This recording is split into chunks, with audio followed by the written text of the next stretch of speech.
Hey, what's up, everybody? It's Brenton Brown from Forza Tuning and Performance, and got a little Q&A. Got some questions come in. I'm gonna take a few minutes to answer them.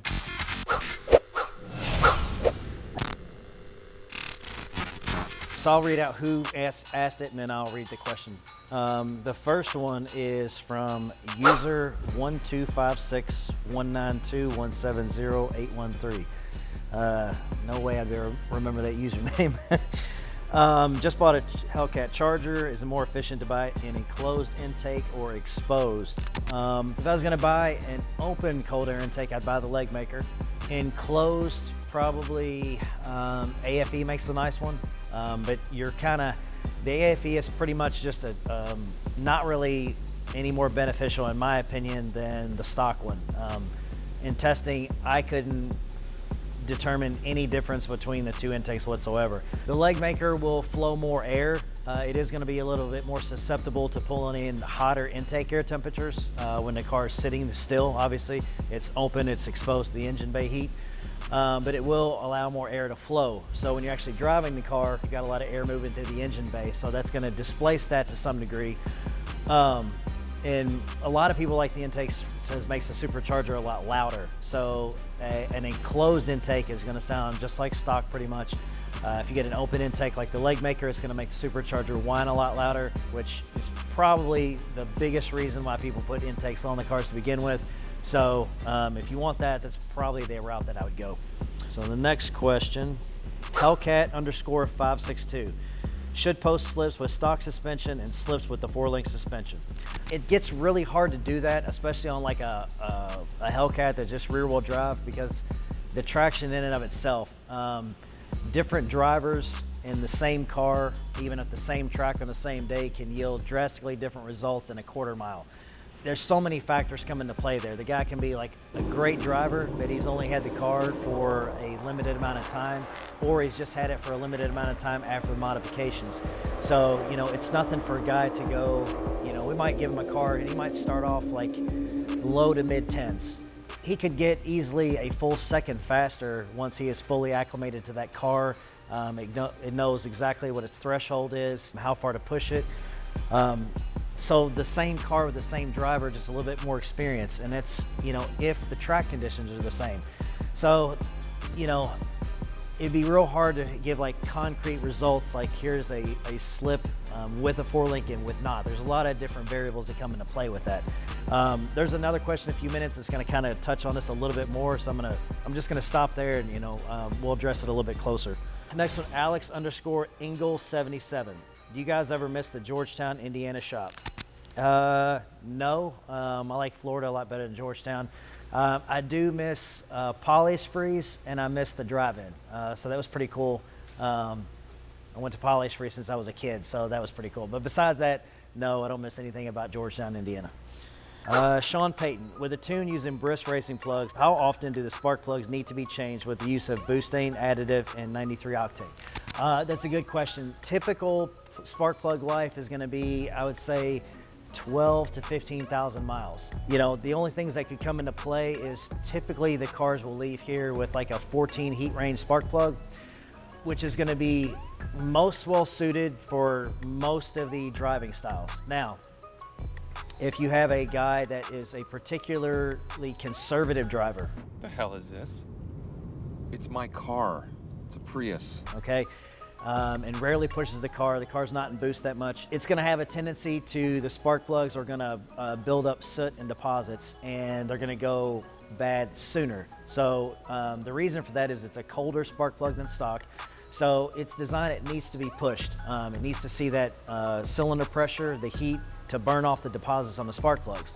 So if you're having that issue, say your plugs are going bad every 5,000 to 6,000 miles, and you're pretty conservative most of the time, go ahead and at least once a week, drive the car aggressively, get it into full boost, get it on the expressway, open it up, and you'll get full lifespan out of that spark plug. America! Ellen! The brake! Ah! It's kind of the equivalent to where if we put like a too cold of a plug in there. If a guy's gonna be a really aggressive driver on race gas or something, we would start off with a colder plug, like a 12. So really the only time we see any variance from that 12 to 15,000 miles is if it is a super conservative driver. This is not with brisk spark plugs or a Hellcat platform in general. This is just internal combustion engine. Turbo Porsches were like this for years. Guys would get them, their wives would drive them, they'd go to the grocery store, they'd never push it. You'd have to put plugs in them every 5,000 miles, you know, unless you got on the car. So that's just a general spark plug, forced induction kind of rule of thumb. Next one, AJ_MX1000. For 1,000 wheel horsepower, what's better? Tri-pump, dual pump, or booster pump? Well, you're not going to achieve 1,000 wheel horsepower on just the booster pump. So a booster pump is, I'm sure most of y'all know what that is. If you don't, real brief explanation. What it does is it just increases the voltage to the fuel pump. You can do it at a varying voltage, anywhere from 16 to 21 volts. I personally never use them past 16 volts. Your charging system on your car is pretty much around 14.2 when the engine's running. So an increase of 2 volts or less is not going to be, it's not going to provide any additional strain or anything on the electrical components or the fuel pump. When you get up to running them at 21 volts, you know, it's the system's, it's a 12 volt system. So I personally, I wouldn't do that, okay? People do it, but I think you're gonna drastically reduce the lifespan of the fuel pump and stuff like that. So a booster pump is gonna be the cheapest option to get more fuel. And if you're running like pump gas or like MS-109, something without ethanol, so no E85 in this equation, and you just need like a little bit more fuel output. So this can go for any car. So say you're losing fuel pressure, maybe 58, 5,900 RPM, and you're gonna redline at 62 or 63, and you're down like maybe 5 PSI or something like that. That's like a perfect scenario. Or you just want a little cushion. Say your duty cycle on your pump is kind of pretty much maxed out, but you're not losing pressure. A booster pump would be a good addition. That way, as the fuel pump wears a little bit and the output goes down, you've got some cushion there. You've got a way to increase the output a little bit. That's a perfect scenario for a booster pump because it's pretty easy to install and you don't have a ton of money invested in that. And it's the least evasive. So that's a good solution. Now, if your fuel pump is just not even close to being enough capacity, then a booster pump is not only gonna not be a good choice, it's not gonna work. You know, the pump has to either be just enough or just barely under for the booster pump to work. Whether you do twin pumps or triple pumps is kind of really what your desired power level is, what you're anticipating your power level is going to want to be in the future, and probably the biggest thing is like what fuel you're going to run. You know, are you going to run some form of gasoline, whether it be pump gas or race gas or something like that, or are you going to run E85, E90, some ethanol-based fuel?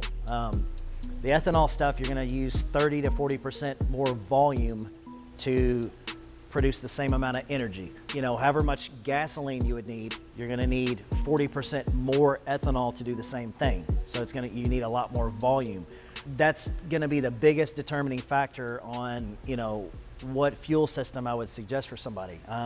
Ethanol, it's got its advantages, it has its disadvantages, just like anything else. You know, you might live in a part of the country where ethanol is readily available and it's a feasible option, or you could live somewhere where it's not available at all, you know, so that's gonna rule that out of the equation. If you're just talking like, say, like a 4 triple or a dual system, so 4 Innovations, they make a phenomenal fuel system. So say you're trying to decide between one of those, I would go ahead and do the triple pump. The cost difference between 2 and 3 pumps is negligible. I think it's like $200 or something, and you're talking maybe $2,800 in components. So you're gonna do all the work, you're gonna do all the labor or pay somebody to do it all. You're gonna buy all the components. So for just the small amount of money difference that it's gonna take to run 3 instead of 2, we always do the triple pump. You know, so that would be my advice there, because it's gonna cost more money to go back in later and add that pump as it would be just to do it in the first place. And like I said, the money difference is so little, it just doesn't make sense to me.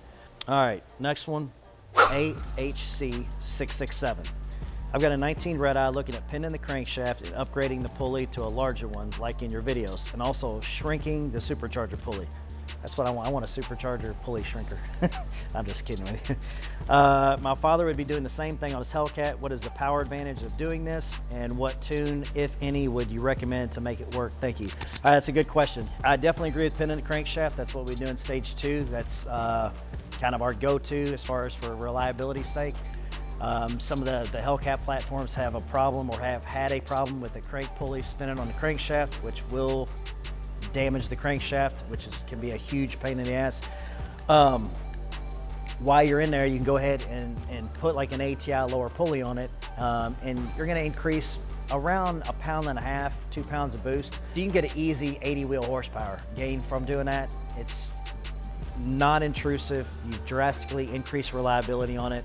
So as far as a lower pulley, that's what I would suggest. That's what we do here. So it's a 10% lower. You will have to do some clearancing of the timing cover or machining, but it's not a big deal. So you asked about tuning. Do not do anything to the car. Do not change the boost level. Do not change injectors. Don't change anything. A cold air intake's fine, or catback exhaust, but past that, don't do anything to the car without tuning it. I know there's people out there that, sell a pulley or a lower pulley and say you don't need to tune it. Don't do that. That's the dumbest shit I've ever heard. Like, you're asking to hurt the engine.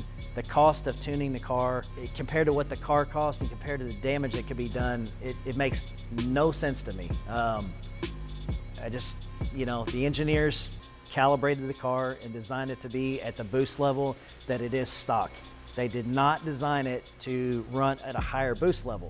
If you're doing that without, making the proper adjustments to fueling and ignition timing, you're going to take a chance on damaging an engine. If it's this warranty thing you're hung up on, the dealer is not stupid. They see these cars come in all the time.